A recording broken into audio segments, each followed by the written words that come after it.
I mean, everybody. My mom and I were the only two people who didn't have a heater on our mouths. And you could actually smell it throughout the arena. And in fact, Mario was even smoking then, which makes it even funnier. That is crazy. He never stopped smoking until he was diagnosed with cancer in '93. What a pro wants, what a pro needs. Fucking hot. Boom! I'll grab it.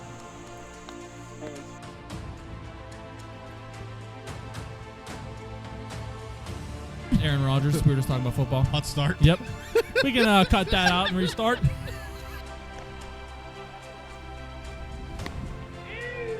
Speaking of looking better than ever, that hat goes hard, Ticks. Kind of like it.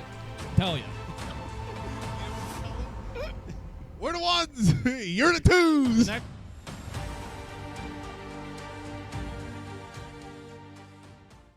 All right, Yinzer Nation, wake up. Welcome back to episode 49. Today we are welcoming Josh Yohe of The Athletic. Josh, thanks for coming on today, man. So what we're going to do is we kind of just have like topics to talk about, obviously with the Penguins coming here, and then we each have a question for you at the very end. What got you really into journalism? Give us a little background about yourself and your love for the Penguins. By the time you're a teenager, you realize, oh, I'm not ever going to be good enough at this to actually like be a professional athlete. So that's not good. But then it occurred to me that I really liked to write, and I was pretty good at it, I thought. I kind of had a knack for it, and I just kind of put two and two together. And I thought, wow, there's like these sports writers and these sportscasters, and they get into games for free, and they get to like talk about it and write about it for a living. That's something that would appeal to me. I don't want to like work in the steel mine or the coal mine all my life or whatever. So really it was that simple. I've just always loved sports, and I was born in 1980. So when I first became familiar with hockey and the Penguins, I'm like 6 or 7 years old, 1986, 87. And in that time when you went to a game for the first time, I still remember my first game in 1986. You just saw that guy wearing number 66 who was bigger than everyone else, and you were just hypnotized by him if you ever saw him play in person.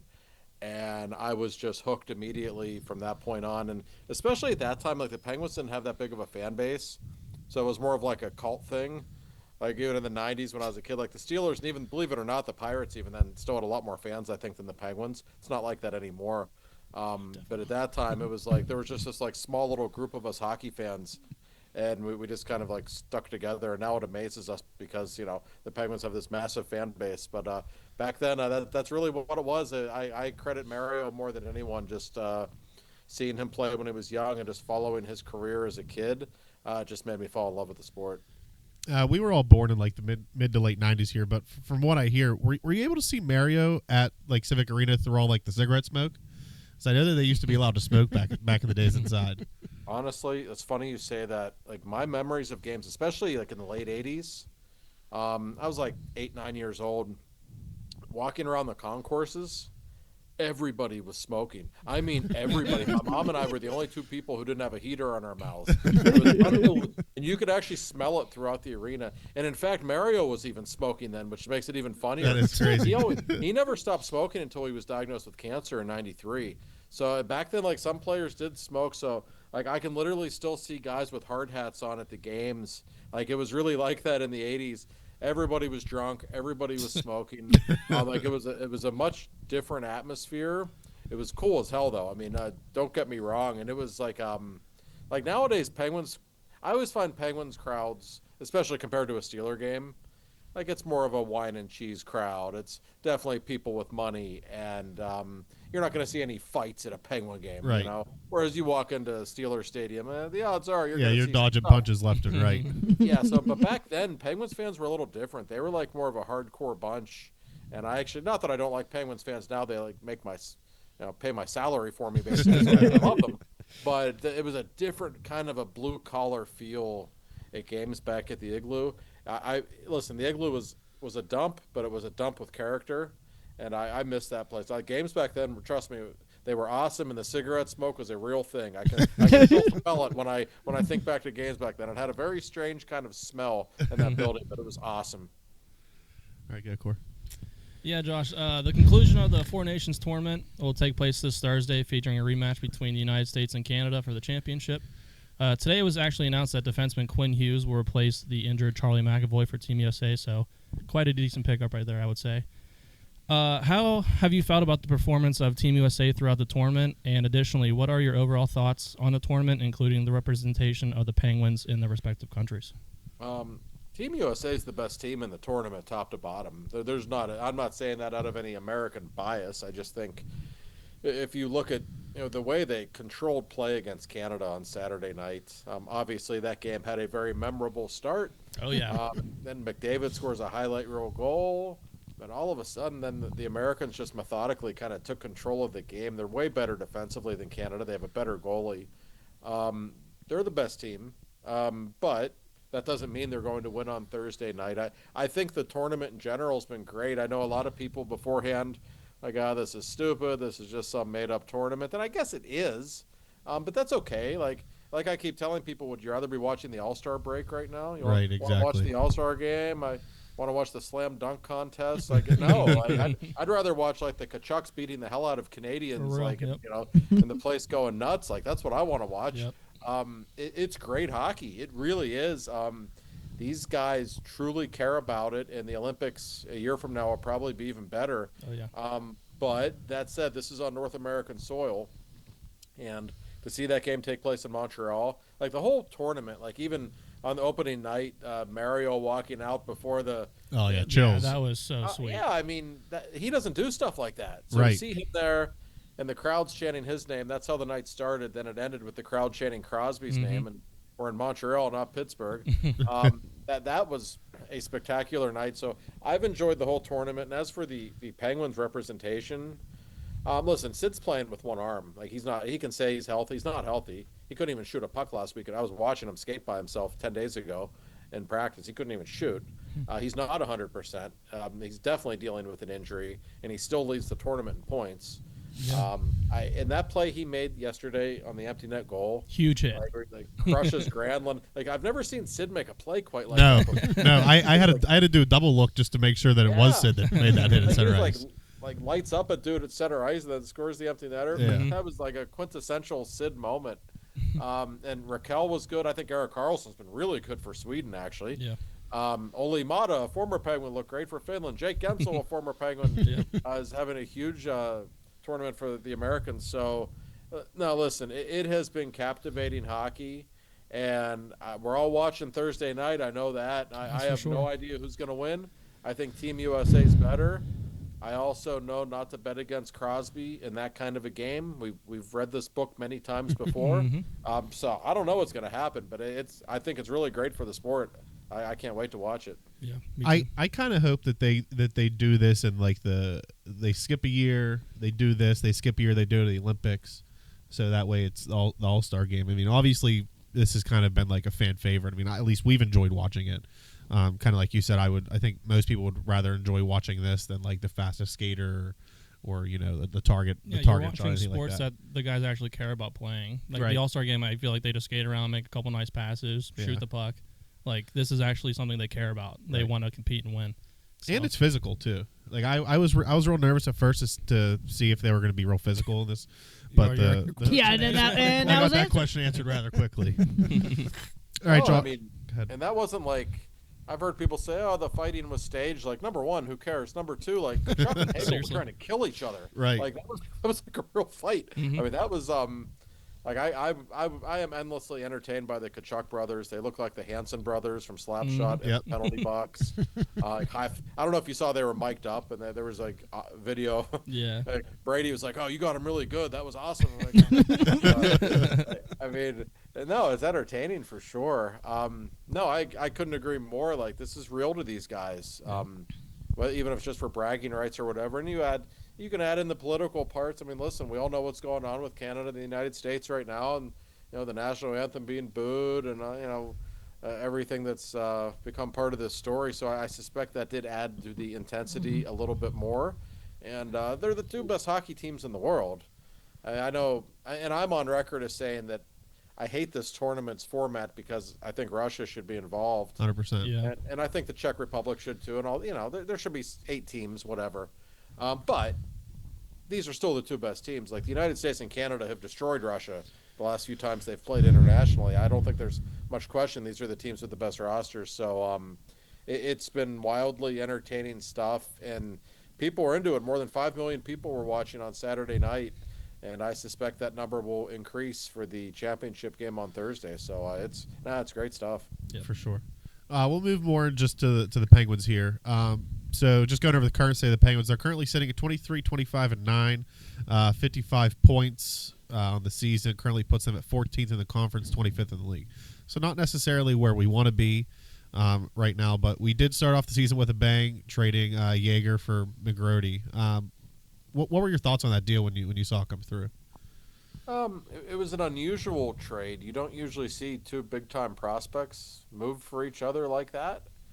But I think even though McGrady didn't have a particularly good training camp, I think it made sense for the Penguins. I just think he's more the style of player Kyle Dubas wanted to bring in, which is to say, like, he's big, he's strong, he's a power forward.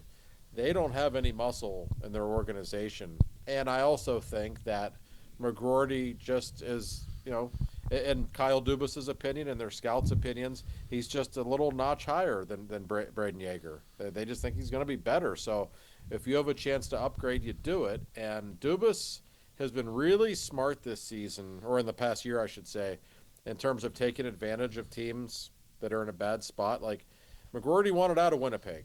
Everybody knew this, and so they were vulnerable. And he got wind that he wanted out of Winnipeg, and he took advantage of it and perhaps got the Penguins a better player. Just like later in the summer, I think might have been the same month even, when the Penguins got Cody Glass. Cody Glass, big deal. But they also got a third-round pick and a sixth-round pick with Cody Glass for nothing, just because the Predators were in salary cap hell and had to get rid of somebody. So again, taking advantage of somebody who was vulnerable. It's just smart. So I think it was a good move in general. And McGrady, I don't know that he'll ever be a superstar. Like, people should probably temper their expectations a little bit. This isn't like a 50-goal guy, but I do think he's probably a legitimate second-line kind of guy who has a lot of intangibles. He was the captain of Team USA in the World Juniors a couple of years ago. And he's only 20 years old, but you talk to him for 2 minutes, like, he's really mature. Really likable kid. He's going to be a good player, and from everything I've heard in Wilkes-Barre in the last month, he's really started to play well. So he's going to be on this team next season. I think he'll stay put at that point. For sure. Moving on to our coach here, Mike Sullivan. Obviously, USA, like we said, playing in the championship game this Thursday. Do you think the success in this tournament will transition over to the Penguins into the second half of the season? In terms of Mike Sullivan, yeah, I don't know. Probably not, because Sully looks really good when he's got this kind of a roster to deal with Team USA, right? Mm-hmm. But then when he comes back to Pittsburgh, he already has a roster that has flaws, and they're probably going to sell a couple of more players before the deadline. So I don't know that there's going to be any correlation there, but I will tell you, like, I catch heat from readers a lot. They think I'm too pro Sullivan or whatever, but I think he's a really good coach. I don't agree with everything he does. He's certainly made his mistakes, but I do think coaches in general are as good as their roster. And let's be honest, this isn't the 2016 Penguins on paper.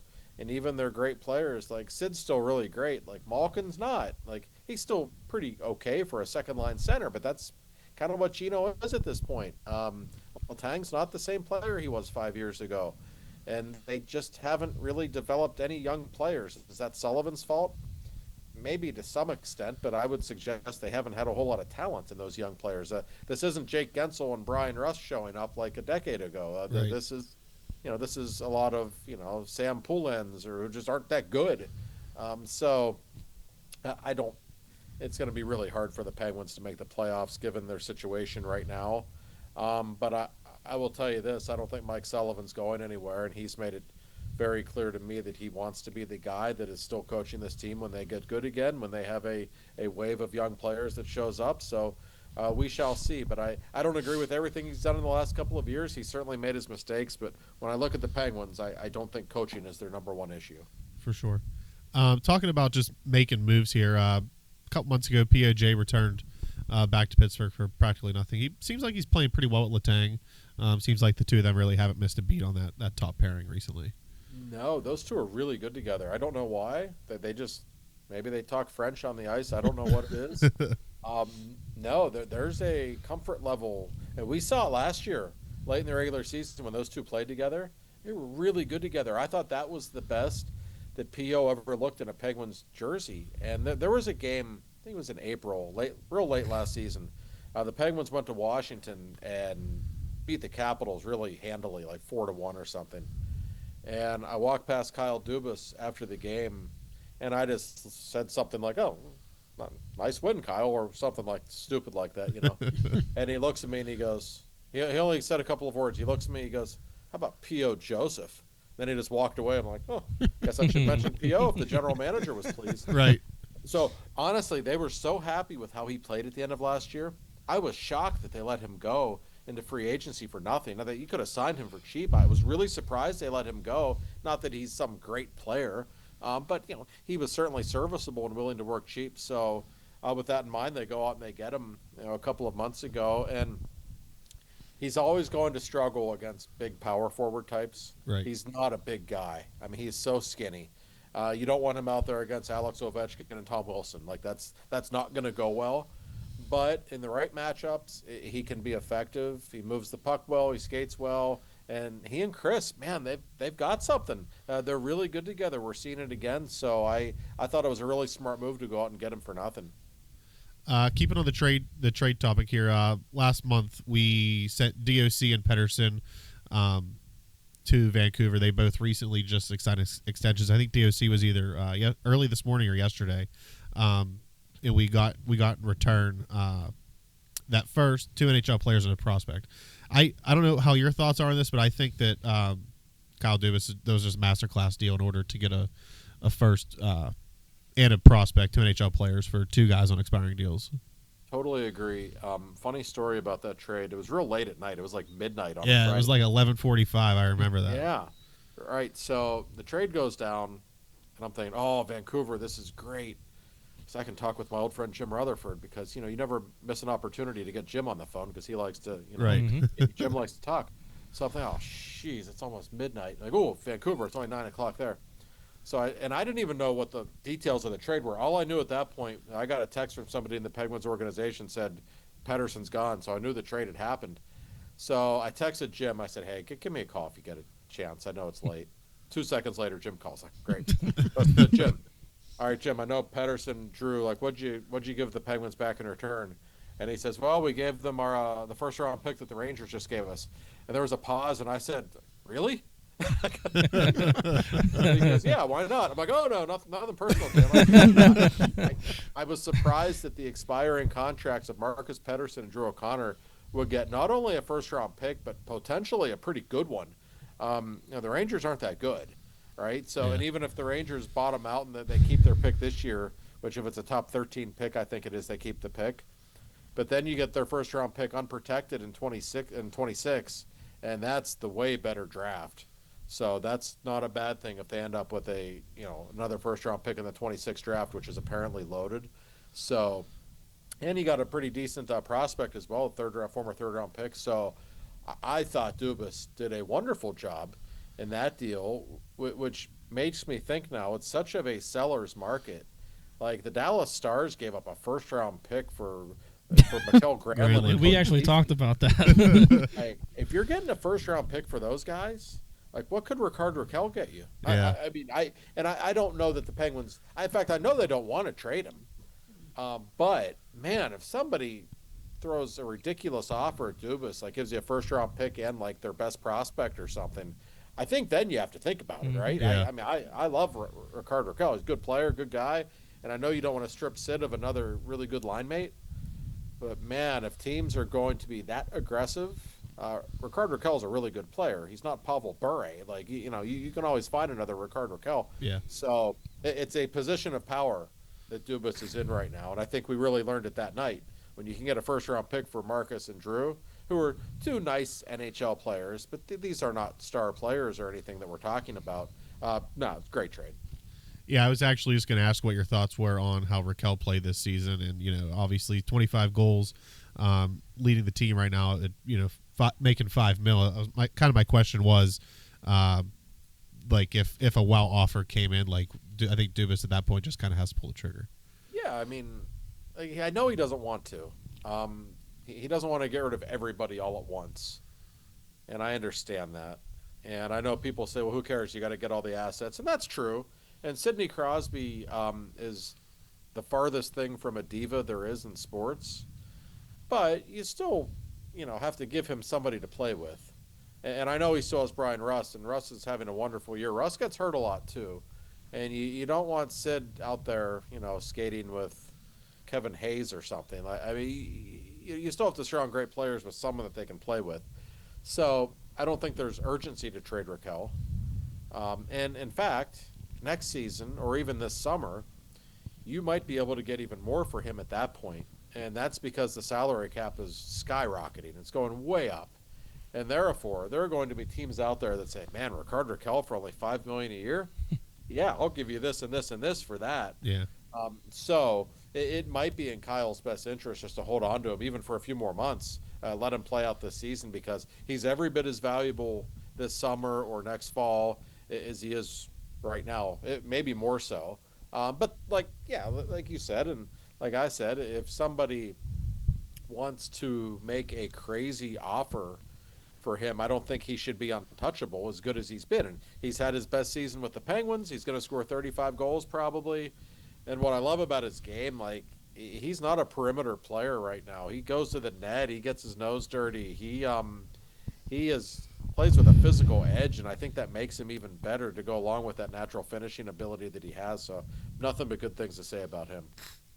Speaking of Sid, currently this year he's on pace to break the record that he's tied with Gretzky for the 19 consecutive seasons of averaging at least a point per game. Personally, I feel like this is one of Sid's accolades that just might be overlooked. Yeah. It's kind of Yeah, I mean, he is the most consistent superstar in the history of the sport. He really is. He's also the most well-rounded superstar in the history of the sport. And to look at the numbers, what he's done literally for 20 seasons now, going on 20 seasons, there's never been anything quite like it. I mean, of all the incredible things about Sid, I think one of the most incredible is that he was so precocious as an 18-year-old. He was immediately one of the best players in the league at 18. By 19, he was the best player in the league.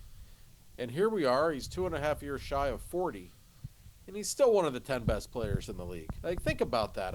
I don't know that in all of sports there's been very little like that. LeBron James probably. LeBron was an immediate superstar at 18, and he's still great at 40 now. That's really the only one that comes to mind that has been that dominant for that long and just that consistently good every single season. He's a marvel. And the thing about Sid, like, he's not the most talented superstar of all time. Yes, he has obviously physical gifts that most players don't have. Does he have like Connor McDavid physical talent? Probably not. But will I take Crosby's career over McDavid's through the first 10 years? Yes. We know who shows up in the big games more, who is the more well-rounded player, who wins more. And I also think we forget when Crosby was in his prime, how incredible he was. And we missed out on seeing him for, more than 100 games in that prime because of the concussions. I think we tend to forget how dominant he was, how many highlight reel things he did, especially back then. But no, his consistency over the years, I'm telling you, there's never been anything like it. And I think he could do this for a few more years. He'll start to slow down a little bit, year by year. That's how it works. But if 5 years from now he's still putting up 80 points a game or 80 points a season, it wouldn't shock me at all. It yeah, really for wouldn't. sure. I think I can speak for the five of us here. We're all like pretty grateful that we got to witness our early lifetime of watching Sidney Crosby. The last thing I have for you here is one thing from Wilkes-Barre here. Sergei Murashov kind of looks like he's the real deal. Obviously, in the near future, we could see a 1-2 punch of him and Bloomquist. What are your thoughts on that? Have you heard anything about Murashov down in AHL? Yeah, I don't get to see him play that often because I'm busy with the Penguins during the season. Although I always suggest going to Wheeling for dollar beer night for anybody who might be interested. We're there, brother. It's the most entertaining hockey crowd you'll ever see. I think it's Friday nights in Wheeling, if I'm not mistaken. But I can tell you this: Miroshov, I saw enough of him in training camp, and just speaking with people in the organization about him, his ceiling is really high. And Blomqvist has had a nice season. You can see the talent. I think he's clearly, a legit NHL goalie and probably will be. Probably have a long career. Miroshov has the different ceiling. This kid is some kind of a talent, and I think he's probably a year or two away from being in the National Hockey League on a full-time basis anyway, but there's a chance. I don't want to say he's going to be a superstar because I don't like to put that, it's unfair to just say that when he's that young, but he's got that ability, I think. He's got that athleticism. And the thing about him, he was drafted a couple of years ago, and I bring this up for a reason. He was drafted right after Russia invaded Ukraine, okay? And because of that, at that draft, a lot of teams were incredibly hesitant to draft Russian players. They didn't know if they'd be able to get them over here, what would be going on. And because of that, somebody like Miroshov lasts until the fourth round. He is not a fourth-round talent. He should have been taken far before then. And he's also really got a great disposition, really likable kid, really personable. I think he has a chance to be big time. And Blomqvist, yeah, they might be a 1-2 punch. We don't see goalies playing, 65 or 70 games a year very often anymore. You need a couple of good young goalies, and they might be the answer. But I think Miroshov is the guy who definitely I think would project as the number one guy a couple of years from now. And the Penguins are really excited about him. For sure. Good, Zach. So you touched on it a little bit earlier, but where the Penguins currently are in the standings and the recent performances, do you anticipate that they're going to be pretty active come the deadline? And if you do believe that, what kind of positions do you think that they should prioritize, either strengthening short-term or long-term? Any players that you would like to see come here? Like, I personally have been pushing for Brock Besser for probably about a good 6 years now. It's like a hope and a prayer that I pray every night, and it just hasn't happened yet. Well, I think part of that is because every time you see Brock Besser play against the Penguins, he scores at least 2 goals. Yeah. Always. You're not wrong. No, yeah, they're going to be active. I don't really see them acquiring any big names at the deadline, though. I know people would love that. I guess it's possible. And Vancouver is actually an interesting case because they're a mess. Like, I don't know what's going to happen with that team. If you saw Elias Pettersson play for Sweden, I don't know what happened to that guy. They've got serious problems in Vancouver. But you're going to see Dubas be active. You're going to see him sell off, I think, some players, some expiring contracts. Anthony Beauvillier is a guy. I know for a fact there's interest in him around the league. Mm-hmm. I could see him go. Matt Grzelcyk is a guy who's played really well for the Penguins. Man, he can run a power play better than I thought. But he's in his 30s. You're already giving Carlson and Letang so much money. You're not going to re-sign him. I don't think he'll be 32 next year. It's just unlikely. So if you can move him for a prospect or a pick, whatever, I think that probably happens. So you'll see moves like that. Do I think they'll bring in any big names like Brock Besser? I don't. My guess is next season might be another one kind of like this that maybe doesn't satisfy what the fans want, because I don't think Kyle's going to spend a ton of money this summer. But in the summer of 26, that's when things are going to change about a year and a half from now. At that point, I believe Evgeny Malkin will be retired and things will change. But for the moment, the Penguins have about $60 million in cap space that summer. That they'll be able to play with. And a lot of their young players in the system will be ready to be in the NHL at that point. So when people ask me, like, when are the Penguins going to get good again? I look to the summer of 26, and I see Dubas being really aggressive at that point. And for the 26-27 season, that's, I think, when they really want to be a for sure playoff team again, if not more. So this isn't some, like, 5 or 10 year Pittsburgh Pirates rebuied. Or 15, 20 for the I was going to Pirates. say, we've been doing that for a long time. 30, 40. And this isn't like when the Pirates, by the way, their payroll's like $15 million less Yeah. this year when they have Paul Skeens. Like, that's Right. Ugh. beyond criminal. But no, the Penguins, when the Penguins have a chance to get good again, they're going to spend like crazy and they're going to go for it. We know that. But I think they're waiting for some of these contracts to come off the books. And the whole thing is, at that point, is Sid still playing at something close to this level? And nobody knows. And will he be healthy? Nobody knows. You hope for that. But one way or the other, there is a wave of young players coming. And I think at that point, that's when you'll see Dubas try to get really aggressive and maybe add a couple of big-time names. Yeah. I think one guy that personally, no disrespect to him, that I would love just to get anything for at this point would be Ryan Graves. Hasn't really played up to his contract value. Not sure if anyone would take on that contract, but I mean, if somebody does, I'm all for it. You're very kind to put it that way, because he's not played up to his contract. He's been better this year, but marginally, he doesn't have a point in like 40 games or whatever. We know. We talk about it. He actually should have scored a goal in New York a couple weeks ago against the Rangers. He had like Yeah. a tap and fumbled the puck. It was unbelievable. I know. Looks like I our feel adult league team. Like, I feel bad for the guy. Like, you can tell he's disappointed in himself. But man, 4 more years left on that contract. They might have to buy him out. You don't ever want to buy people out, because that still affects your cap for 8 years. That's never what anybody wants to do.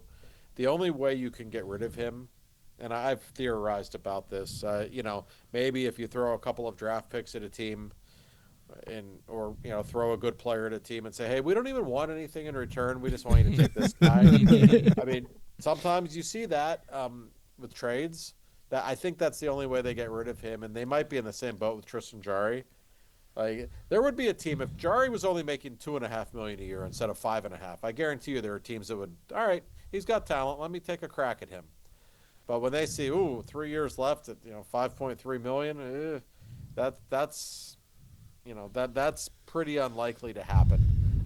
Those are the 2 contracts that are killing them. The Carlson contract, frankly, isn't great. He hasn't been terrible, I don't think, but he certainly hasn't made the impact that anybody thought he would. But I think, especially this summer when the cap goes up, you could probably get a team to bite on Carlson. That would not shock me at all if that were to happen. But Jarry and Graves, oh my God, I don't know those contracts. Anything else for him? You have anything else? No, I do not. Go ahead, Zach. What's your our last topic here?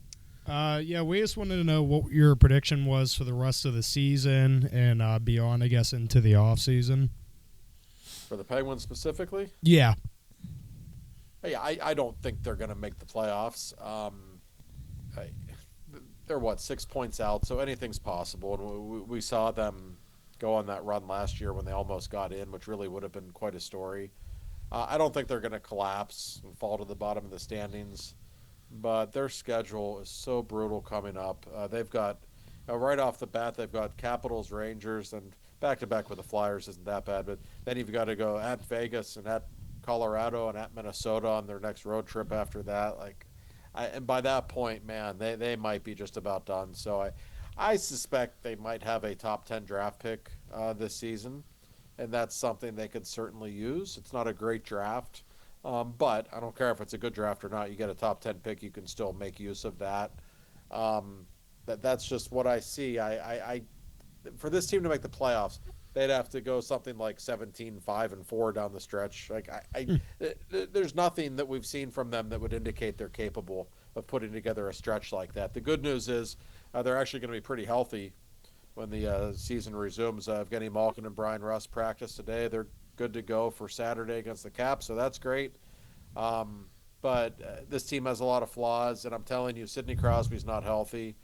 He's playing in these games for Canada. He looks good, but he can't shoot the puck, and he's going to come back and play anyway because he knows how bad it looks if he goes and plays for Canada and then doesn't play for the Penguins. Right. So I kind of feel for him in that way because people don't understand the pressure that Canada puts on him to strap on the C and be the superhero for all Canadians. It's a lot of pressure, so he does it.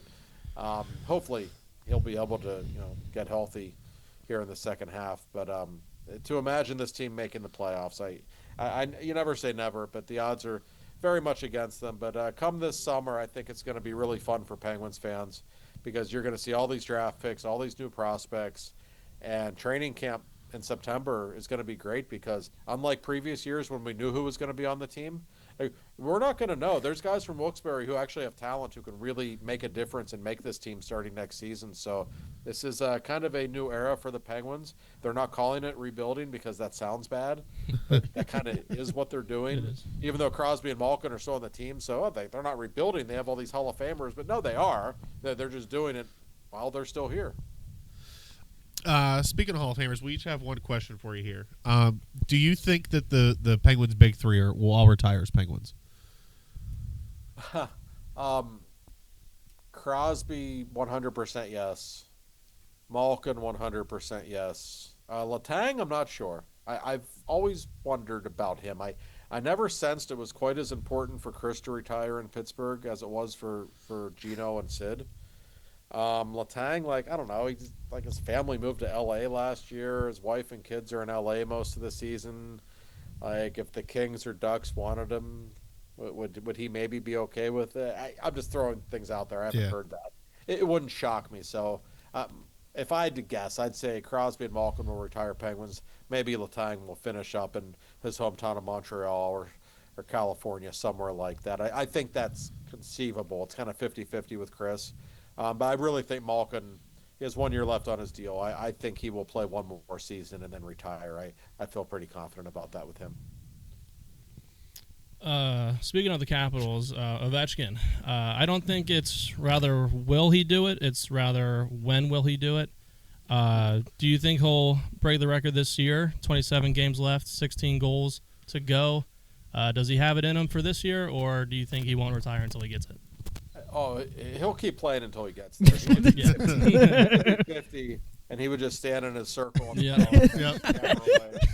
And if you've noticed, if you see it, the Capitals are really good this year, so they have this opportunity a lot. Anytime they have a 2-goal lead, he's out there looking for the empty netter. Oh, yeah. Not with a 1-goal lead because he can't play defense. But with a 2-goal lead, they throw him out there. I think he might do it this year. In the last game of the year is in Pittsburgh, by the way. How amazing would that be? That'd be like, I could see like Ovechkin breaking the record in Pittsburgh, but Sid wins the game in overtime or something. Right. Oh, that's how it's going to happen. I actually hope it does happen. I'd like to see it. That would be legendary. He's going to do it. And he's like under the radar, had a really good season, even though I think the Capitals are really good without him. We've seen that. They're just so good defensively. They're one of the best stories of the NHL this season. They're out of nowhere, a really good team.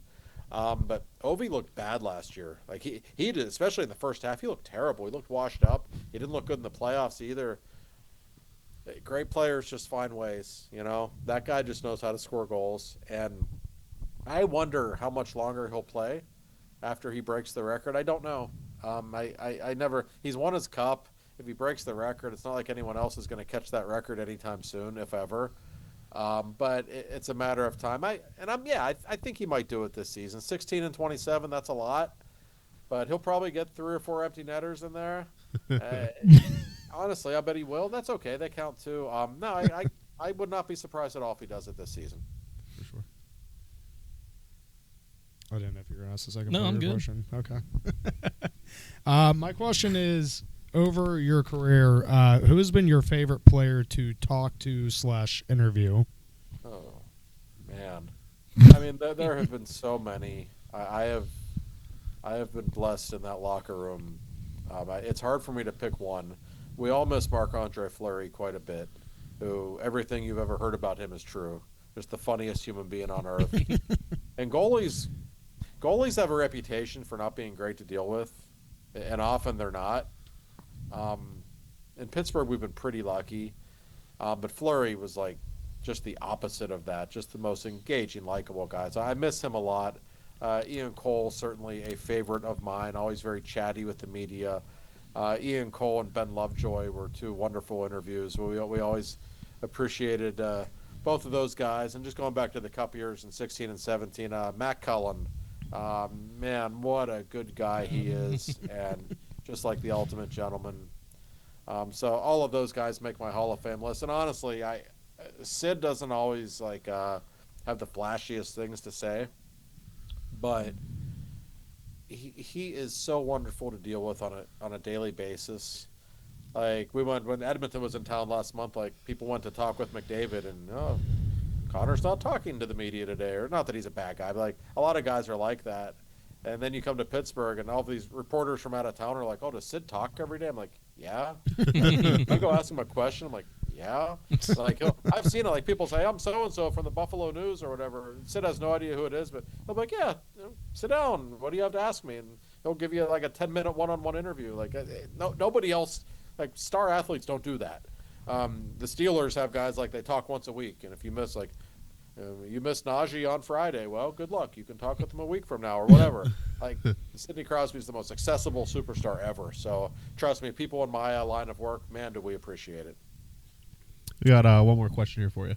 It's not. It's sort of related to the NHL, but you are a Sacramento Kings fan.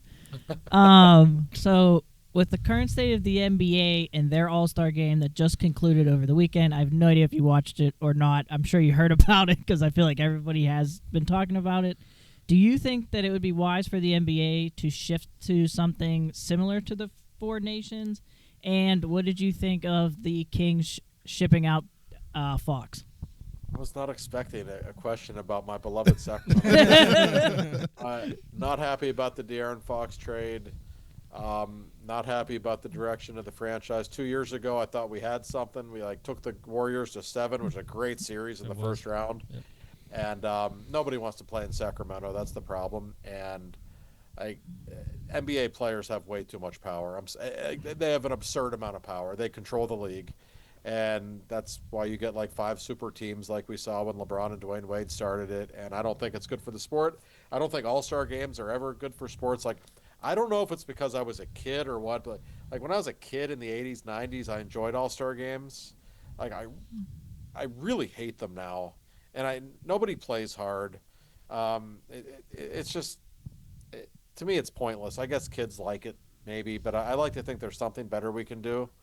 And I think it was Jokic came out and said, we got to stop this. We can't be doing all-star games anymore. This is ridiculous. And I tend to agree with him. So I would like to see something different. I don't know what you do. The Four Nations, they couldn't have asked for a better weekend, by the way, for USA Canada on Saturday night. Right. I see all these tweets like, "Oh my God, this NBA skills competition, or whatever, is embarrassing. This is terrible." Then hockey has this great event, so good for them. And if we never saw another All-Star game in any sport, I wouldn't care. The baseball All-Star game used to be great, but interleague play really killed that. When I was a kid, it was "Ooh, Barry Bonds against Randy Johnson." Right. We never get to see this. It was National League America. Well, now you do anyway. So, yeah, that All-Star game's dead too. So now the NBA though, they've got a real problem with their TV ratings in general. I don't know what the NBA's problem is. There's a lot of star power in that league. Mm-hmm. I know nobody plays defense. I didn't think anybody wanted to watch defense in the NBA. Maybe they do a little bit. I don't know. But I think the NHL figured something out with this Four Nations. I really do. I think clearly these kinds of events are the way to go compared to I'm done with outdoor hockey too. Whatever, it looks pretty on TV, but the quality of the game stinks because the ice is bad. It's really not anything that special. Let's put an outdoor hockey game on against the Rose Bowl. That's real smart. The whole world watching college football. Let's watch. It's stupid. But a tournament like this in February when there's nothing else going on, I love it. I think we talked a little bit about the outdoor games, and I said this, and I think that your statement would kind of ring similar, but it's kind of lost its aura. Mm-hmm. It just there's nothing there's nothing that makes me want to tune in anymore to watch the Winter Classic. And I remember watching it growing up, that was the coolest thing. Yes. And now it's just great. And I think they oversaturated it with it was the Heritage, whatever they called that, the Heritage Series. Then it was the Stadium Series. Yeah. They just they pumped too much of it at one time, and now I just think it's like Marvel movies. You just pump the market full of it, and now it's just nobody wants to watch it. That's a great call. No, it really is, and you're right. I mean, they make money. You got all that gate at the stadium. Sure, it's 80,000 people on it. Yeah, sure, it makes money, but there's way too many of them. And yeah, I remember the first one, Pittsburgh at Buffalo, what a big deal that was in 2008. Mm-hmm. And I covered the Penguins Capitals. That was the night Sid got the concussion. In fact, that was a huge event, as I recall. People were really into it.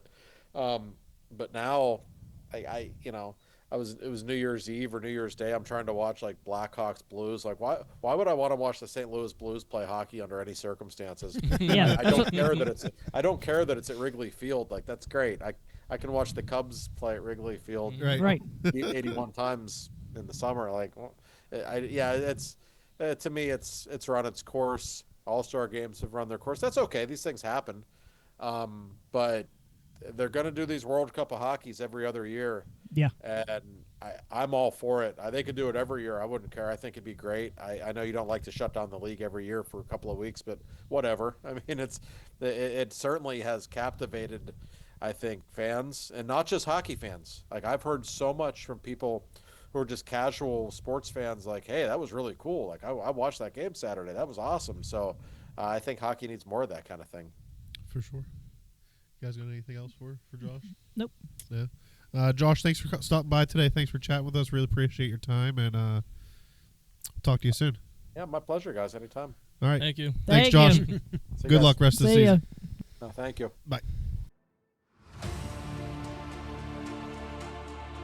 What a pro wants. What a pro needs. Move fucking hot.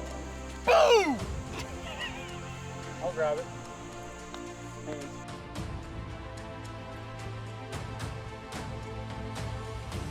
Aaron Rodgers. We were just talking about football. Hot start. Yep. We can cut that out and restart.